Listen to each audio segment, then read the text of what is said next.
গরুর মাংসের অনেক রকম রান্না খেয়েছেন হয়তো, তবে প্রচলিত রান্নার বাইরে এমন কিছু রান্না আছে যেটা আপনার খাবারের গল্প বদলে দেবে। আজ তেমনই একটি রেসিপি দেখবেন আপনারা, যার নাম কমলা সসে কোল্ড বিফ। সাথে থাকবে আরও একটি মন জুড়ানো রেসিপি, পুরান ঢাকার ঐতিহ্যবাহী পেস্তা বাদামের শরবত।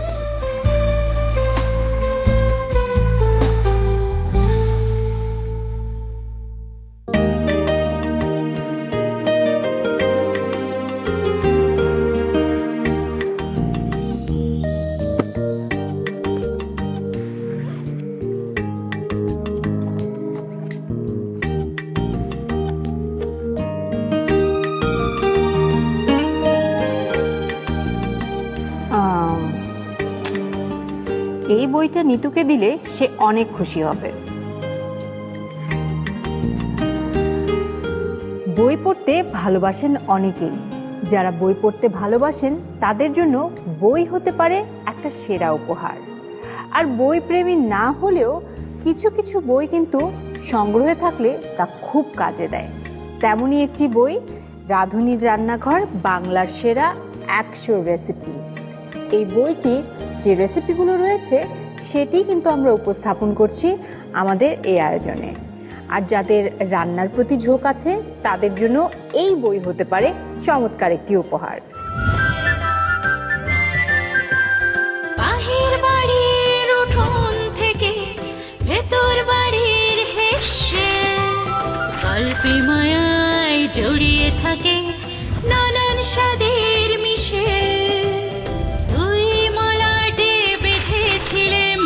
বাংলার সেই স্বাদ ভুবন জুড়ে ছড়াবো এবার, এই জেগেছে স্বাদ, এই বাংলার স্বাদ, রাঁধুনিদের স্বাদ, রাঁধুনির রান্নাঘর বাংলার সেরা 100 রেসিপি।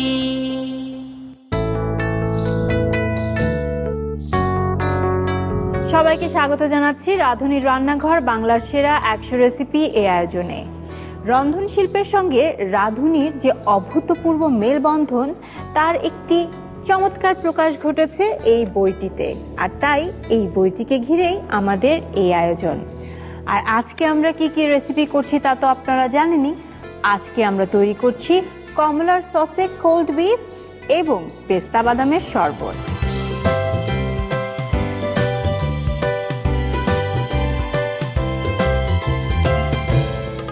দেশসেরা রাঁধুনিদের কাছ থেকে নেয়া 100টি রেসিপি নিয়ে সাজানো হয়েছে এই বইটি, এবং বইটির রেসিপিগুলো ভাগ করা হয়েছে 8টি ক্যাটাগরিতে।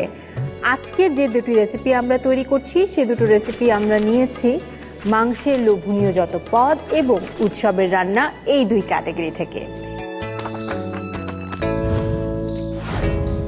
এবারে আমরা চলে যাচ্ছি আমাদের প্রথম রেসিপিতে, যেটি তৈরি করবেন আমাদের অত্যন্ত পছন্দের গুণী রন্ধনশিল্পী নাজিয়া ফারহানা।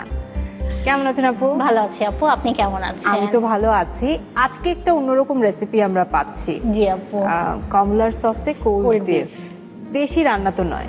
না, এটা দেশি রান্না না, এটা আমার নিজস্ব রেসিপি। একটু জানতে চাই। আমরা তো বিফ সাধারণত মানে অনেকভাবে খাই, সেটা গ্রেভি হোক বা ভুনা হোক বা কাবাব হোক, বিরিয়ানি হোক। এটা হলো একেবারে অন্যরকম একটা রেসিপি, যেটা আমরা কমলার সসটা দিয়ে রান্না করব। আমরা কিন্তু সাধারণত রান্নাতে কমলাটা অত ইউজ করি না, আনারস কিছু কিছু জায়গায় ইউজ হয়, বাট কমলাটা কিন্তু করি না। বাট বিফের সাথে কমলার ফ্লেভারটা কিন্তু খুব ভালো যায়, এবং রান্নার পরেও কিন্তু টেস্ট একেবারে অন্যরকম একটা হয়। তো সেই হিসেবে আমার, যেহেতু আমার নিজস্ব একটা রেসিপি, আর আমরা বিফ বলতেই তো বা মাটন বলতেই ফিক্স কিছু রেসিপি কিন্তু বুঝি, কাবাব, ভুনা, বিরিয়ানি বা কষা বা গ্রেভি। তো চিন্তা করলাম অন্যরকম একটা, যেটা টেবিলে দিলেই সবাই একটু হলেও, মানে যে বিফ খায় না বা পছন্দ করে না সেও একবার ভাববে যে আমি একটু টেস্ট করে দেখি। মিষ্টি হবে কি সেটা? না, এটা টক মিষ্টি একটা ফ্লেভার আসবে, যেহেতু কমলার রসটা তো একটু টক একটা ফ্লেভার আসে, তো টক মিষ্টি একটা ফ্লেভার থাকবে। এটার মধ্যে গুড় থাকবে, সাধারণত আমরা রান্নায় চিনি ইউজ করি, এখানে কিন্তু গুড় দেওয়ার জন্য কালারটাও একটু অন্যরকম হবে। তাহলে তো কিছু দেশি ব্যাপার স্যাপারও রয়েছে, আমি যেটা বুঝতে পারছি। এই বইয়ে দেওয়ার কারণ কি এই রেসিপিটি? যেহেতু যখন আমাদের মাংসের জন্য রেসিপি দিতে বলা হলো, তখন আমার কাছে মনে হলো যে সব একই রকম ক্যাটাগরি, মানে একই ধরনের দিয়ে আমি নিজের টেবিলটা চিন্তা করলাম যে সবসময় একই রকম রেসিপি কিন্তু আমাদের নিজেদেরও ভালো লাগে না, একটু অন্যরকম করে মেহমানকে একটু চমকে দেওয়া বা পরিবারের মানুষকেও একটু স্পেশাল ফিল করানো, সেটা থেকে আসলে আমার এই রেসিপিটা করা। তো যখন আমাদের মাংসের এটা দিতে বললো, তখন আমি এই রেসিপিটা এই জন্যই দিলাম যে সবই একই রকম থেকে একটা একটু ভিন্ন ক্যাটাগরির রেসিপি থাকুক। ভিন্ন একটা রেসিপি, ভিন্ন স্বাদ, এবং সে একই আমাদের চিরচেনা মানুষের হাতের একটু ভিন্ন ছোঁয়া থাকবে এই রেসিপিতে আশা করছি। চলুন আপা আমরা রান্নাঘরের দিকে এগোই।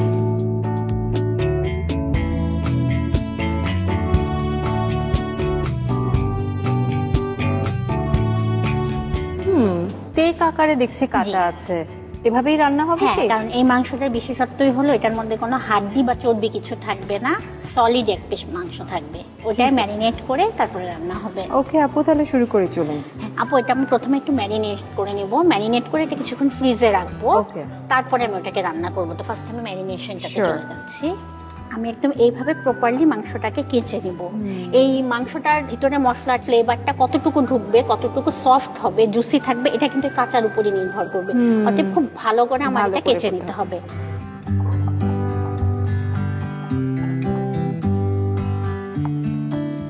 আপু দেখতেই পাচ্ছেন আমার একটা পিঠ কিন্তু খুব ভালোভাবে হয়ে গেছে, আমি এবার দ্বিতীয় পিঠে যাচ্ছি। Okay. আর মাংসটার পুরুত্বও কিন্তু একটু বেশি থাকবে, খুব বেশি পাতলা মাংস দিয়ে কিন্তু এটা করা যাবে না, একটু মোটা থাকতে হবে। ওকে, এই জন্য আমরা দুপাশে করেই জি। করছি ভালো মতো। এবং আমি কিন্তু কাটবো মাংসটা ধোয়ার আগে, মাংসটা এই যে আমি কেটে ফেললাম এরপরে কিন্তু আমি আর ধোবো না। আপু আমার এটা কাঁচা হয়ে গেছে, ওকে, এবার আমি একে একে বাকি আমার উপকরণগুলো দেবো। প্রথমে দিচ্ছি খাবার সোডা বা বেকিং সোডা, একদম সামান্য আধা চা চামচ। এবার হলো আপু গোলমরিচের গুঁড়া, আমি এখানে সাদা গোলমরিচ ব্যবহার করেছি, চাইলে কেউ কালোটাও দিতে পারে। সাদাটাতে আপনার ফ্লেভার থাকে কিন্তু ঝালটা একটু কম হয়। তো কেউ যদি মনে করে আমি একটু ঝাল খাবো, সে এখানে কালো গোলমরিচের গুঁড়া দিতে পারে, বাট লাল মরিচ দিলে কালারটা চেঞ্জ হয়ে যাবে। ঠিক আছে। আপু লবণ,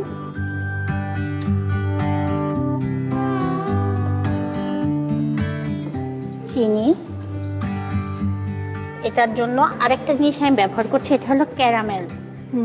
এটা হলো আমরা চিনিটাকে পানিতে জাল দিয়ে ব্রাউন একটা কালার করে নিয়েছি, এটা খুব সুন্দর একটা স্মেলও দিবে। আমি এখনও একটু দিব, আবার লাস্টে রান্নার সময় দিব। ঠিক আছে। মাংসের যে নিজস্ব একটা কালার থাকে, হ্যাঁ। ওই কালারটা আবার থাকে না। আপু আমাকে সিরকাটা দেন, সিরকা এখানে দিব 2 চা চামচ। আর আপু যে প্রথমে বলেছিলাম, যেহেতু আমাদের দেশি একটু ফ্লেভার আমি রাখছি, আমি গুড় ব্যবহার করছি।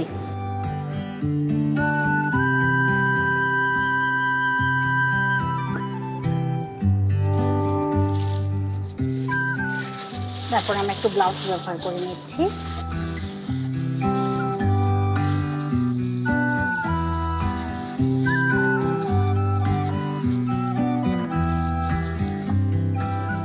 আপু আমি এখন যেটা করবো, এটার মধ্যে কমলার রস আর একটু পানি দিয়ে এটাকে ফ্রিজে আমি একটু ম্যারিনেট করতে দেবো। ম্যারিনেশনটা এটার কিন্তু ফ্রিজে হবে, বাইরে রেখে করছি না। আচ্ছা, ওকে, তাহলে তো অনেকক্ষণ রাখতে হবে সেক্ষেত্রে। ফ্রিজে আমরা এটা 1 ঘন্টা রাখবো। ওকে। আমার এখানে 1 কাপ কমলার রস আছে, আমি এখানে 2 চা চামচ এখন ম্যারিনেশনে দিব। আবার রান্নার সময় যেহেতু অরেঞ্জ সসে আমার এই কোল্ড বিফটা, তো আমাদের আরো লাগবে পরে। রান্নার সময় দিব। আর একটু পানি দিব।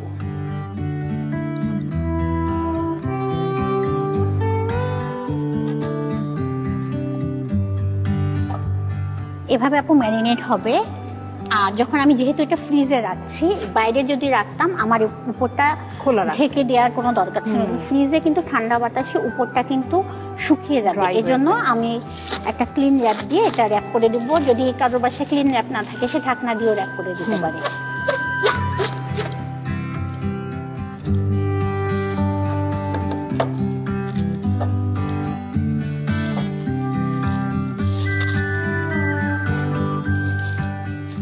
আপু এটা আমি ফ্রিজে এখন 1 ঘন্টার জন্য রেখে দিচ্ছি। ঠিক আছে আপু।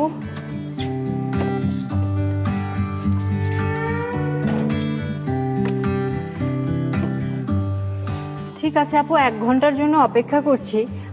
আপনি বলছিলেন এটি আপনার সিগনেচার ডিশ, আপনি নিজে আপনার কিভাবে মনে হলো যে আপনি একটু এভাবে করে একটা দেশি টাচ, একটা ফিউশন করতে চেয়েছেন? এটা কিন্তু আমরা মাটন দিয়েও করতে পারবো। আচ্ছা। আমি আজকে বিফ দিয়ে করলাম, ইভেন যারা বিফ মাটন খায় না তারা কিন্তু ফিশ দিয়েও করতে পারবে, ওকে। ফিশ ফিলেট দিয়ে করতে পারবে। আচ্ছা। তো আমার তখন মনে হলো যে তাহলে একটু অন্যরকম করে একটু ট্রাই করি। এই ধরনের ক্ষেত্রে আমরা কি করি, টক দই, সয়া সস বা এই ধরনের জিনিসগুলো ব্যবহার করি। তা আমার কাছে তখন মনে হলো কমলাটা তো খুব অ্যাভেলেবেল এবং আমাদের সারা বছর বাংলাদেশে পাওয়া যায়, এই জন্য আমি কমলাটা দিলাম। আর চিনির জায়গায় আমার কাছে মনে হলো যে দেশি জিনিস, আমি তখন আখের গুড়ে কিন্তু খুব সুন্দর একটা ফ্লেভার আসবে, টেস্টটাও চেঞ্জ করবে, সেই হিসাবে আমার আসলে রেসিপিটা করা। চমৎকার। 1 ঘন্টা আমাদের হয়ে গেছে হ্যাঁ, আপু, আপু। আমরা বার করে ফেলি। হ্যাঁ।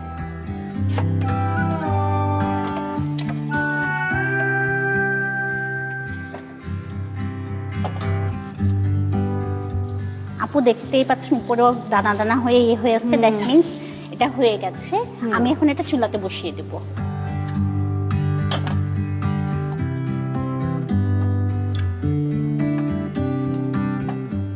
আপু তেল দিয়ে দিচ্ছি, তেল খুব সামান্য লাগবে। আপু এখানে মিট কতটুকু আছে সেটা আমার জানা হয়নি। আপু এখানে 1 কেজি মিট আছে। 1 কেজি আছে।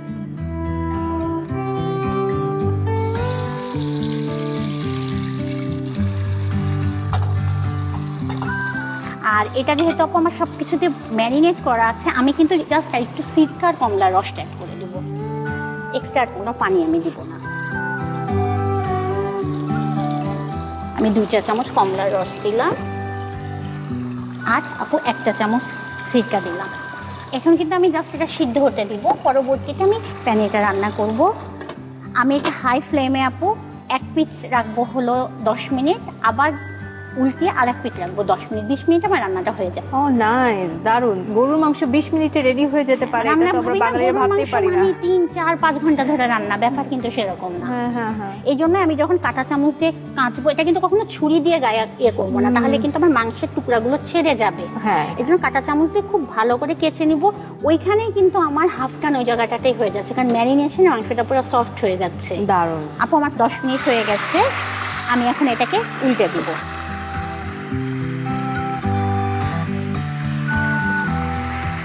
মানে খুব ইজি একটা রান্না। আমরা মানে এই রান্নাটা বসিয়েও কিন্তু আপু চাইলে অন্য রান্নার দিকে হাত দিতে পারি, এমন না যে এখানে আমার অনেক সময় লাগবে, বা এই রান্নাটা করতে করতেও আমি কিন্তু আমার অন্যান্য কাজগুলোও করতে পারি। দারুণ।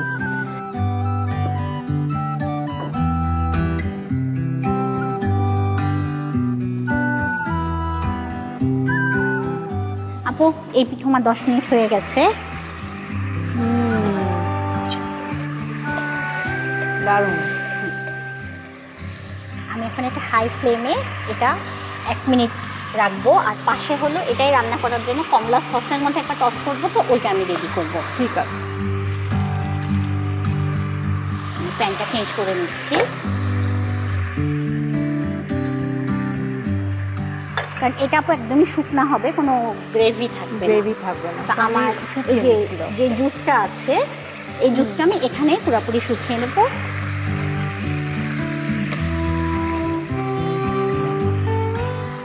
আর ওই যে আপু কমলার জুসটা আমি রেখে দিয়েছিলাম, এটা আমি এখন এটা পুরাটাই দিয়ে দেবো।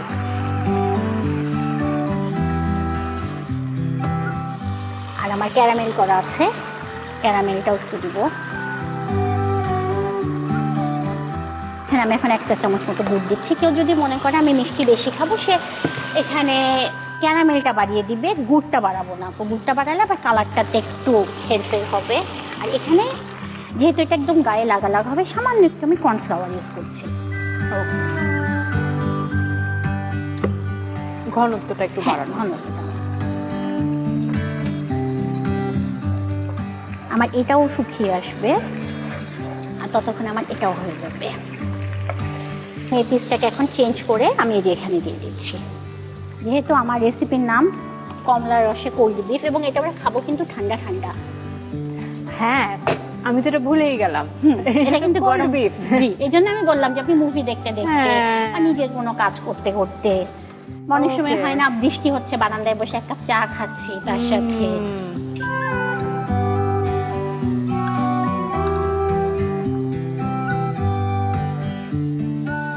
আমি চুলাটা বন্ধ করে দিচ্ছি আপু, এটা ডান। একটু ঠান্ডা হবে, আমার রুম টেম্পারেচার আসবে, তারপরে আমি এটা স্লাইস করবো। তো আমি এখন এটা একটা প্লেটের মধ্যে উঠিয়ে নিচ্ছি। যেহেতু এত বড় পিস তো আর আমি খাওয়ার সময় কাউকে সার্ভও করতে পারবো না, আর যাকে দিব সেও তো আসলে এত বড় পিস তার জন্য মুশকিল। হ্যাঁ, তো আপনি একটু কেটে দিবেন। আমার সুন্দর একটা পোর্শনে দেওয়া যাবে, এভাবে একটু সুন্দর করে স্লাইস করে নেবে। আপু দেখতেই পাচ্ছেন একদম খুব সুন্দরভাবে সিদ্ধ হয়ে গেছে।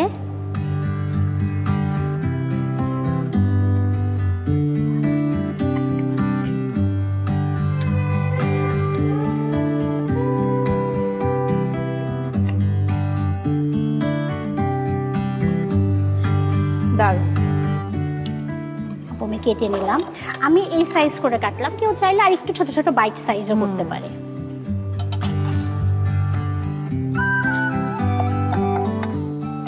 এবার আপু সাজিয়ে নেওয়ার পালা।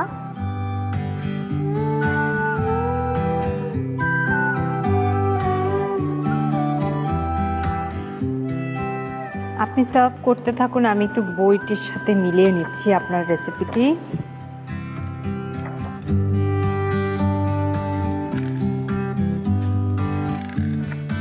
এটার সাথে আপু আমরা একটু সালাদ হিসাবে এই বাঁধাকপি কুচিটা দিই, যেহেতু একটু প্লেটটাও কালারফুল হবে।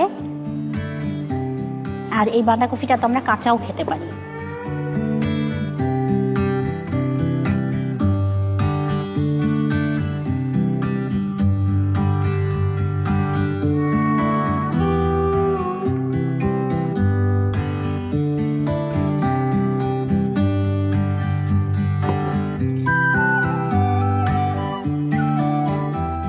আপু হয়ে গেল অন্যরকম মজাদার একটা রেসিপি, কমলার সসে কোল্ড বিফ আপনার জন্য। থ্যাংক ইউ সো মাচ আপু, খুবই দারুণ। বিফ লাভার্স যারা আছে তাদের জন্য খুবই মজাদার একটি রেসিপি হতে পারে এটি। আমি একদম বইয়ের পাশে সাজিয়ে দিচ্ছি সুন্দর করে। কমলার সসে কোল্ড বিফ ভিন্নধর্মী একটি রেসিপি এবং স্বাদও ভিন্ন বটে।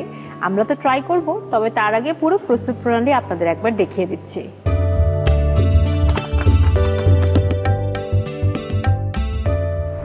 কমলা সসে কোল্ড বিফ রান্নায় প্রয়োজনীয় উপকরণ: হাড় ও চর্বি ছাড়া গরুর মাংসের বড় টুকরো, কুজের মাংস হলে ভালো হয় 1 কেজি, কমলার রস 4 থেকে 5 টেবিল চামচ, বেকিং সোডা 1 চা চামচ, সিরকা 3 চা চামচ, গোলমরিচের গুঁড়া আধা চা চামচ, রান্নার তেল পরিমাণ মতো, আখের গুড় 2 টেবিল চামচ, ক্যারামেল 2 টেবিল চামচ, চিনি সামান্য, লবণ স্বাদ মতো। কমলার সসে কোল্ড বিফ রান্নার শুরুতে আগেই পরিষ্কার করে ধুয়ে পানি মুছে রাখা মাংসের টুকরো কাঁটা চামচ দিয়ে কেচতে হবে। এখন এতে আধা চা চামচ করে বেকিং সোডা, সাদা গোলমরিচের গুঁড়া, লবণ ও সামান্য চিনি দিন। এছাড়াও 2 চা চামচ করে ক্যারামেল ও সিরকা, 1 চা চামচ আখের গুড় দিয়ে ভালোভাবে মাখাতে হবে। এবারে মাংসে 2 চা চামচ কমলার রস ও পরিমাণ মতো পানি দিয়ে ঢেকে 1 ঘন্টার মতো রেফ্রিজারেটরে ম্যারিনেট করতে হবে। ম্যারিনেট শেষে চুলায় একটি হাঁড়িতে 2 থেকে 3 টেবিল চামচ তেল দিয়ে মাংসের টুকরো ম্যারিনেশনের বাড়তি পানি সহ দিয়ে দিতে হবে। এবার হাঁড়িতে 2 চা চামচ কমলার রস ও 1 চা চামচ সিরকা দিয়ে ঢেকে 10 মিনিট উচ্চ তাপে জাল দিতে হবে। 10 মিনিট পর মাংস উল্টে দিয়ে আরও 10 থেকে 15 মিনিট রান্না করতে হবে, মাংসের পানি শুকিয়ে যাওয়া পর্যন্ত। এ পর্যায়ে চুলায় আরেকটি প্যানে 3 টেবিল চামচ কমলার রস, 2 চা চামচ ক্যারামেল, 1 চা চামচ আখের গুড় ও সামান্য কর্নফ্লাওয়ার দিয়ে মিশিয়ে ঘন করতে হবে। এবার এই মিশ্রণে মাংসের টুকরো দিয়ে ভালোভাবে মিশিয়ে 2 পাশ উল্টে পাল্টে 5 থেকে 6 মিনিট রান্না করুন। রান্না শেষে মাংস ঠান্ডা করে ফালি করে কেটে নিন। ব্যাস তৈরি হয়ে গেল ভিন্নধর্মী রেসিপি কমলার সসে কোল্ড বিফ।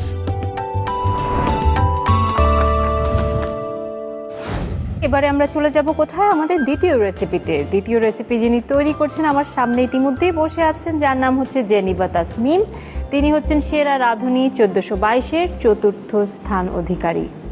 আপু কেমন আছেন? জি ভালো আছে, আপনি কেমন আছেন? আমি ভালো আছি। প্রথমেই আমি রেসিপিতে যাব, তবে তার আগে বইটা সম্পর্কে আপনার কাছ থেকে জানতে চাচ্ছি। এই বইয়ে আপনি রেসিপি দিয়েছেন, এই বইয়ের ভাবনা যখন আপনি জেনেছেন আপনার অনুভূতি কেমন ছিল? এই বইটা কিন্তু আসলে আমাদের জন্য একটা সম্মাননার মতো, যেহেতু আমরা রান্না করেছি এবং আমাদের রেসিপিগুলো দর্শক পছন্দ করেছে, কিন্তু তারা হয়তো টিভিতে কিছুক্ষণ সময়ের জন্য দেখে। তো আমাদের রেসিপিটা সব সময়ের জন্য ধরে রাখার জন্য বইটা হলো সবচেয়ে বড় একটা মাধ্যম।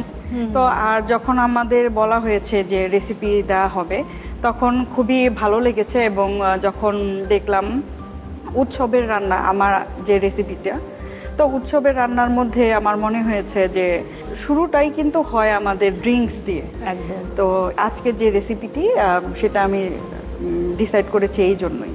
পেস্তা বাদামের শরবত, আপনি বলছিলেন যে অতিথি আপ্যায়নে প্রথমেই হচ্ছে শরবত দেয়া হয়ে থাকে। হ্যাঁ, আগে যেমন আমরা শুধু একটু শরবত দিতাম, লেবু পানি, এখন সবাই চেষ্টা করছে আরও এনহ্যান্স করার জন্য।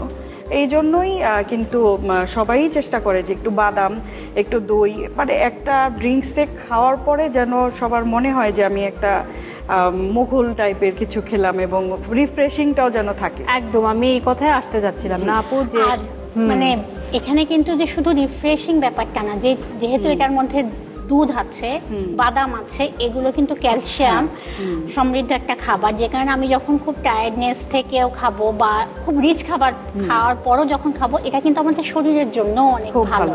কারণ এখানে আমার ক্যালসিয়াম থেকে শুরু করে, আয়রন থেকে শুরু করে, ফসফরাস থেকে শুরু করে, যেহেতু বাদামটা ইউজ করছে, বাদাম তো আমাদের শরীরের জন্য খুবই ভালো। আর বিশেষ করে যারা খুব হেলথ কনসাস তারা কিন্তু প্রচুর বাদামটা খায়, দুধটা খায়। দুধকে আমরা বলি যে একটা প্রপার মিল, যে আদর্শ একটা খাবার যার মধ্যে সব উপকরণগুলো পাচ্ছি।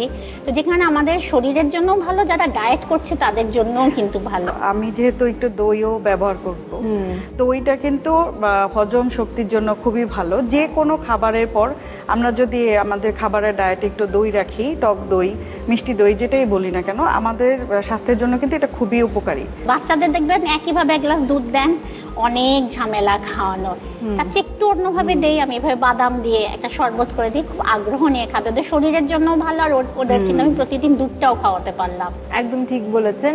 সো আমাদের পুষ্টিকর, রিফ্রেশিং, মজাদার এই পানীয়টি এবার আমরা চলুন তাহলে তৈরি করে ফেলি। জি জেনিবা আপু, তুমি তোমার ড্রিঙ্কসটা বানাও, আমি একটু ঘুরে আসছি, এসে কিন্তু তোমার ড্রিঙ্কসটা অবশ্যই টেস্ট আচ্ছা, করবো। অবশ্যই। ঠিক আছে আপু, আসি।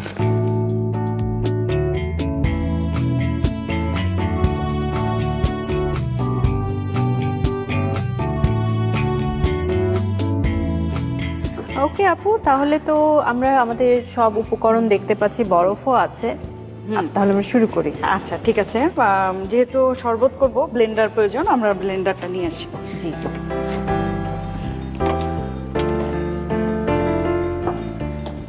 যেটা আজকে তো রান্না না, ব্লেন্ডিং করতে হবে শুধু। জাস্ট শরবত বানানো জি। খুবই সহজ। তো আমরা শুরু করছি। পেস্তা বাদামের শরবত তৈরি করতে প্রথমে লাগছে দই, পেস্তা বাদাম, চিনি, কিশমিশ বাটা, পেস্তা বাদাম গুঁড়ো, গুঁড়ো দুধ, সামান্য একটু লবণ আর বরফ কুচি। চলুন ঠিক আপা, আছে, শুরু আমি করি। প্রথমে 2 গ্লাসের মতো দিয়ে দিচ্ছি পানি।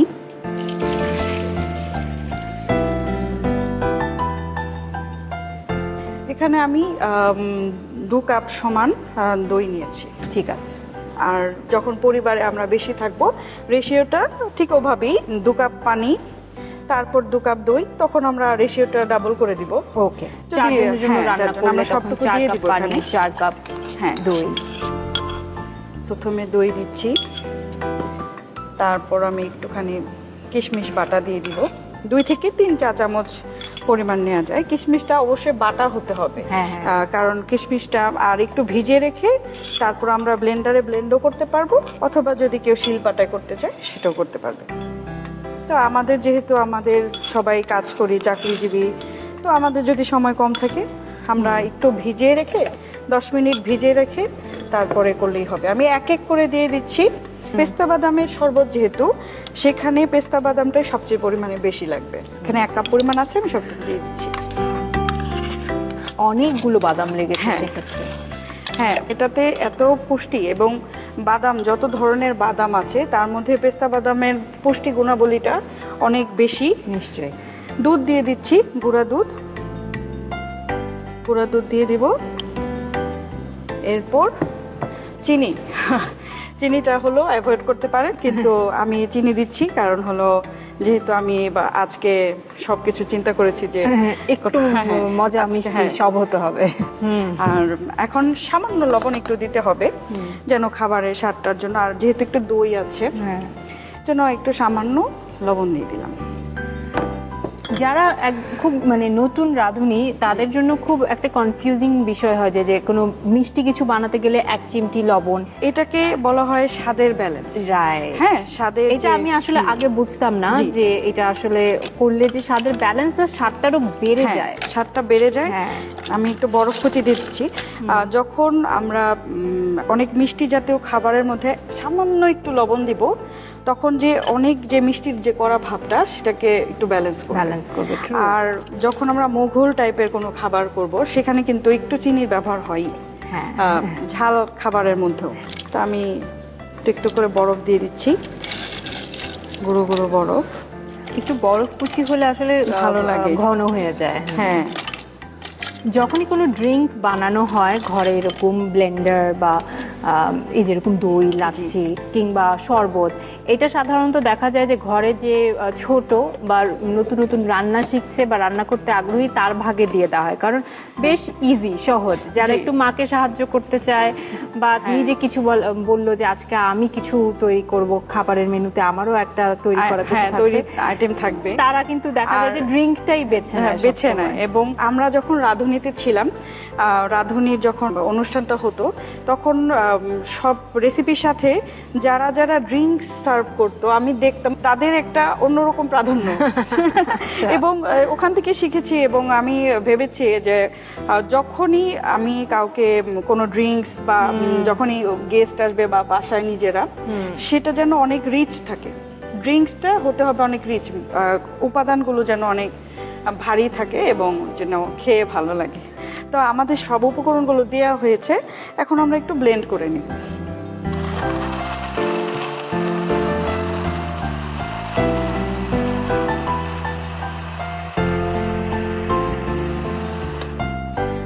দু থেকে 3 মিনিটের মধ্যে, যেহেতু আমাদের সবকিছু আগেই বাটা আছে, হ্যাঁ, হ্যাঁ। তো আমার মনে হয় আরেকটু দিয়ে হ্যাঁ।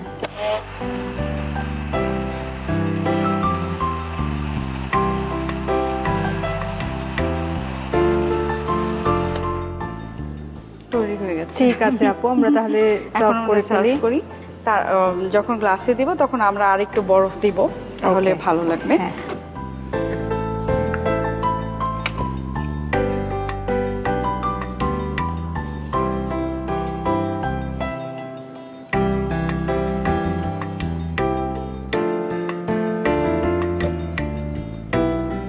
আপু, আপনি কি বরফ দিয়ে খাবেন নাকি নর্মালটা খাবেন? আমাকে নরমালি দেন, Normal. কারণ যেহেতু অলরেডি বরফ দিয়েছে। হ্যাঁ, আচ্ছা, ঠিক আছে। ঠিক আছে। আর যেহেতু পেস্তা বাদামের শরবত, তো আমরা কিছু পেস্তা বাদাম উপরে ছিটিয়ে দিব, জি। তাহলে দেখতেও ভালো লাগবে এবং এটা দাঁতে লাগবে, খেতেও খুব ভালো লাগবে। Sure. তো আমরা খুব অল্প পরিমাণে দিয়ে দিব, দেখতে খুব ভালো লাগবে।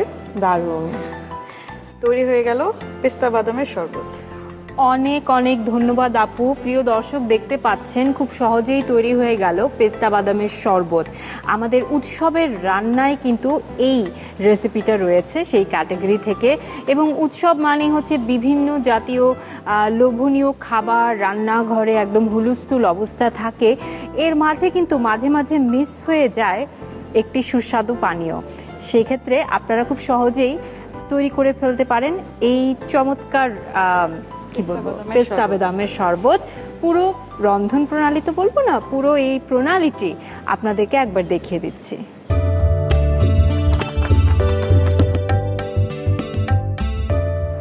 পেস্তা বাদামের শরবত তৈরিতে প্রয়োজনীয় উপকরণ: পেস্তা বাদাম বাটা 1 কাপ, কিশমিশ বাটা 1 থেকে 1.5 টেবিল চামচ, মিষ্টি দই আধা কাপ, চিনি 2 চা চামচ, গুঁড়া দুধ 2 টেবিল চামচ, বরফ কুচি 1 কাপ, পানি 4 কাপ, লবণ স্বাদ মতো।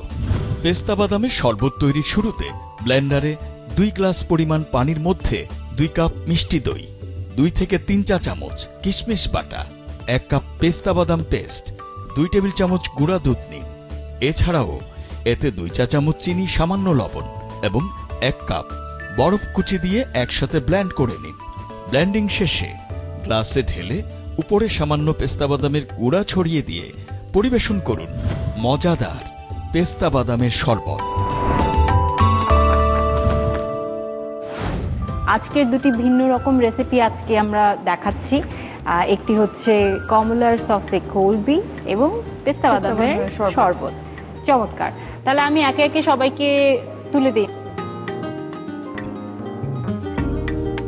থ্যাংক ইউ আপু। Thank you. ঠিক আছে, থ্যাংক ইউ। আর আমাদের শরবত। Thank you.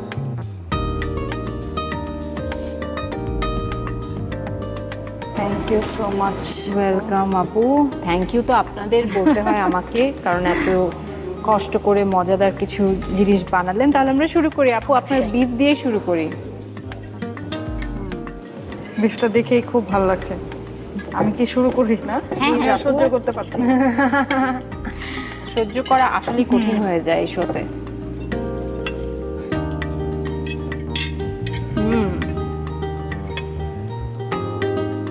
বেশ মিষ্টি, টক, অরেঞ্জি একটা ফ্লেভার আছে ওটার মধ্যে। বাহ, এবারে পেস্তা বাদামের শরবতটা ট্রাই করছি।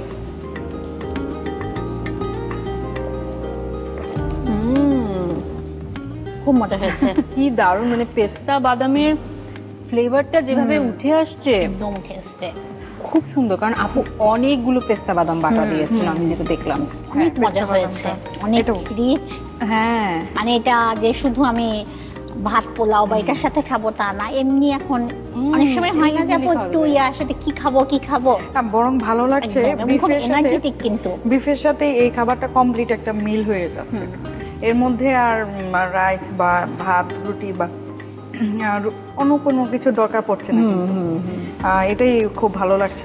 আপু প্রথমে আমাকে বলছিল যে এটা ঝাল হবে কিনা, আমি না। তখনই বলেছি এটা একটু ট্যাঙ্গি ফ্লেভার, টক মিষ্টি, ঝালটা এবং আসলে খুব, থাকবে না। different মানে আমরা লাগলো। কিন্তু মাংস বলতেই খুব ঝাল ব্যাপারটা বুঝি, বুঝি, হ্যাঁ, যে একদম হ্যাঁ, ভাত দিয়ে, রুটি দিয়ে, পরোটা বা নান এরকম দিয়ে, অথবা কাবাব। এছাড়া কিন্তু আসলে আমাদের মাংস যে অন্যভাবে অনেকভাবে আসলে খাওয়া যায়। আর খুব বেশি হলে আমরা স্টেকটা বুঝি, রাইট। যে ম্যাশ পটেটো বা ভেজিটেবল দিয়ে, তাও ওটা কিন্তু একটু ঝাল ব্যাপার থাকে। হ্যাঁ। বাট এটা একটু ট্যাঙ্গি। ট্যাঙ্গির যে অরেঞ্জের যে ফ্লেভারটা, ওটা খুবই ভালো লাগছে। গরুর মাংসের সাথে যে অরেঞ্জের একটা কম্বিনেশন, এটা কিন্তু না খেলে বোঝা যায়। বোঝা যায় না, জীবনে শুনিও নি। হ্যাঁ ফার্স্ট খেলাম। হ্যাঁ, খুবই ইউনিক একটা স্বাদ, কিন্তু খুবই মজাদার। না, ঠিক এটা আছে। খুব ভালো লেগেছে। বিকালের নাস্তায় কিংবা বন্ধুদের সাথে আড্ডায় হয়ে যেতে পারে চমৎকার এই দুটো রেসিপির আয়োজন, তাই না? আজকে যেরকমটা আমাদেরও হয়ে গেল। তো অনেক ধন্যবাদ আপনাদের দুজনকে চমৎকার দুটো রেসিপি পরিবেশন করবার জন্য। এবারে আপনাদের সঙ্গে কি শুরু হবে? ঝটপট প্রশ্নের চটপট উত্তর। এবারে শুরু করছি ঝটপট প্রশ্নের চটপট উত্তর, যেখানে আমি আপনাদের দুজনকে 3টি করে প্রশ্ন করব, আপনারা সেই ঝটপট প্রশ্নের চটপট উত্তর দিবেন। খুবই সিম্পল প্রশ্ন, ঠিক আছে? প্রথম প্রশ্ন আপু আপনাকে দিয়ে শুরু করছি। অলিভ অয়েল কত প্রকার? আপু, যদি আমরা খাওয়ার অলিভ অয়েলটা ধরি, যেটা দিয়ে আমরা রান্না করি, সেটা হলো 3 রকম। আর যদি আমরা গায়ে মাখার অলিভ অয়েলটা ধরি, তাহলে সেটা হলো আরেক রকম। তো ইন্ডিভিজুয়ালি ধরলে খাওয়ার অলিভ অয়েল 3 রকম, গায়ে মাখার 1 রকম, আর ইন টোটালে হলো 4 রকম। হ্যাঁ, খাওয়ারটাই মিন করছি আমরা, যেহেতু খাওয়ার অনুষ্ঠানে। সো খাওয়ার জন্য যে অলিভ অয়েল ব্যবহার করা হয় সেটা 3 প্রকার। দ্বিতীয় প্রশ্ন হচ্ছে, কাজির ভাত কোন এলাকার খাবার? কাজির ভাত তো খুবই বিখ্যাত একটা খাবার, আমাদের একটা অথেন্টিক রেসিপি। এটা হলো বিক্রমপুরের। সঠিক উত্তর। পরের প্রশ্ন হচ্ছে, বাণিজ্যিকভাবে চিজ কোথায় উৎপন্ন হয়? চিজ, আমরা এখন যে চিজগুলো আমরা বাণিজ্যিক বিভিন্ন খাবারে যে ব্যবহার করছি, যে মোজারেলা বা নর্মালি যে আরও চিজগুলো আছে, অষ্টগ্রাম, এগুলো এখন একদম মেইনলি বাণিজ্যিকভাবে উৎপাদন হচ্ছিল ঠাকুরগাঁতে। দারুণ। এবারে আপু আপনার কাছে আসছি। আপনার জন্য প্রশ্ন হচ্ছে, সাতকরার কয়টি স্তর? প্রশ্নের মধ্যেই আছে উত্তরটি 7টি। সঠিক উত্তর। আপনার পরের প্রশ্ন হচ্ছে বিন্নি চাল বাংলাদেশের কোথায় পাওয়া যায়? বিন্নি চাল আদিভাবে চিটাগংয়ে পাওয়া যায়, চট্টগ্রামে, কিন্তু সিলেটে বেশি প্রসিদ্ধ।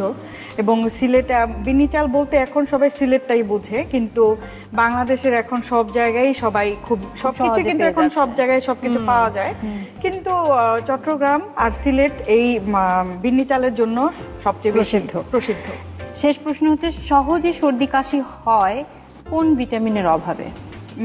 ভিটামিন সি এর অভাবে। যখনই সর্দি কাশি হয় তখন কিন্তু আমাদের সবার আগে বলা হয় যে ভিটামিন সি জাতীয় খাবার খেতে, এবং ফলের মধ্যেই ভিটামিন সিটা বেশি পাওয়া যায়, আর সবজির মধ্যে কাঁচামরিচ থেকে শুরু করে কিছু সবজির মধ্যেও পাওয়া যায়।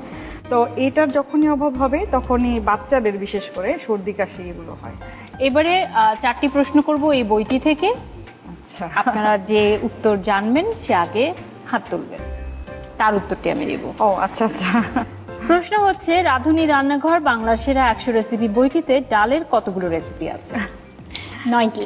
সঠিক উত্তর। রাঁধুনি রান্নাঘর বাংলা সেরা 100 রেসিপি বইটিতে জালি কাবাব তৈরিতে কিসের সস ব্যবহার হয়েছে? হ্যাঁ, টমেটো সস। সঠিক উত্তর। তৃতীয় প্রশ্ন হচ্ছে রাঁধুনি রান্নাঘর বাংলা সেরা 100 রেসিপি বইটিতে চিকেন রোস্ট রান্নায় কোন বাদাম কুচি ব্যবহার হয়েছে? আমি জানি এটা। আপু আগে হাত তুলেছে। কাঠবাদাম। সঠিক উত্তর। এবারে শেষ প্রশ্ন হচ্ছে রাঁধুনি রান্নাঘর বাংলা সেরা 100 রেসিপি বইটিতে কাচ্চি বিরিয়ানি রান্নায় কোন চাল ব্যবহৃত হয়েছে? যেটা আমরা সবাই খুব পছন্দ করি, রাঁধুনি চিনি গুঁড়া চাল, সেটা দিয়েই তৈরি করা হয়েছে। একদম সঠিক উত্তর। কিসের এত নার্ভাসনেস? একদম সবাই সমান সমান উত্তর দিয়েছেন এবং প্রশ্ন পেয়ে আসলে কেমন যাচ্ছেন। যেন একটা চিন্তা হয়ে যায়। থ্যাংক ইউ আপু। আপনাদের দুজনের জন্যই রয়েছে রাঁধুনির পক্ষ থেকেই চমৎকার thank you gift so hamper। Much. রাঁধুনির গিফট হ্যাম্পার খুব ভালো লাগে সবসময়, এবং এগুলো দিয়ে সবকিছু রান্না করতে খুবই ভালো লাগে। আমি কিন্তু বাসায়ও সবসময় যে কোনো উপাদান রাঁধুনির মশলা, মানে দৈনন্দিন জীবন শুরুই হয় চলেই রাঁধুনি রাঁধুনি দিয়ে, দিয়ে। একেবারে শেষও হয় রাঁধুনি দিয়ে। Thank you so much. কারণ হলো এটা আমাদের সবচেয়ে বেশি কাজের। যখন এই ধরনের কোনো উপহার পাই তখন কিন্তু বেশি ভালো লাগে রাঁধুনিদের জন্য। আমারও ভীষণ ভালো লাগে যখন আপনারা মজার মজার রান্নাগুলো করেন এবং আমি সেটা আমার দর্শকদের সামনে উপস্থাপন করতে পারি। অনেক অনেক ধন্যবাদ। প্রিয় দর্শক, এবারে আপনাদের পালা। আপনাদের জন্য থাকছে কুইজ। আমরা আমাদের আজকের কুইজ জানবো, তবে তার আগে জেনে নিচ্ছি গত পর্বের কুইজের সঠিক উত্তর দিয়ে কে জিতে নিয়েছে এই বইটি। রাঁধুনি রান্নাঘর বাংলা সেরা 100 রেসিপি কত পর্বের প্রশ্ন ছিল চ্যাপা শুটকির ভর্তা মূলত কোন অঞ্চলের মানুষ বেশি খেয়ে থাকে? RR 49A Khulna, RR 49B Mymensingh. সঠিক উত্তর RR 49B ময়মনসিংহ। আর সঠিক উত্তর দিয়ে বিজয়ী হয়েছেন উত্তরা ঢাকা থেকে নাসমা আক্তার। অভিনন্দন আপনাকে। এবারে আমরা জানবো আজকের কুইজ। রাঁধুনি রান্নাঘর বাংলা সেরা 100 রেসিপির আমাদের আজকের প্রশ্ন, পেস্তা বাদামের শরবত তৈরিতে কোন দই ব্যবহার করা হয়েছে? RR 50A মিষ্টি দই, RR 50B টক দই। উত্তর পাঠাতে আপনার মোবাইলের মেসেজ অপশনে গিয়ে টাইপ করুন MQ স্পেস RR 50A অথবা RR 50B আর পাঠিয়ে দিন 16239 এই নাম্বারে। উত্তর পাঠানোর শেষ সময় আগামী বুধবার সন্ধ্যা 6টার মধ্যে। যারা রান্না করতে ভালোবাসেন এবং যারা মজাদার রান্না খেতে ভালোবাসেন তারা কিন্তু প্রচলিত রান্নার বাইরে হরেক রকমের রান্না করে থাকেন এবং সেটির স্বাদও নিয়ে থাকেন। মজাদার এবং ঐতিহ্যবাহী রান্নার এই প্রচলন ঘটতে থাকুক অবিরাম। এই পুরো সময় জুড়ে আমাদের সঙ্গে থাকবার জন্য অনেক অনেক ধন্যবাদ। সবাই অনেক বেশি ভালো থাকবেন সব সময়।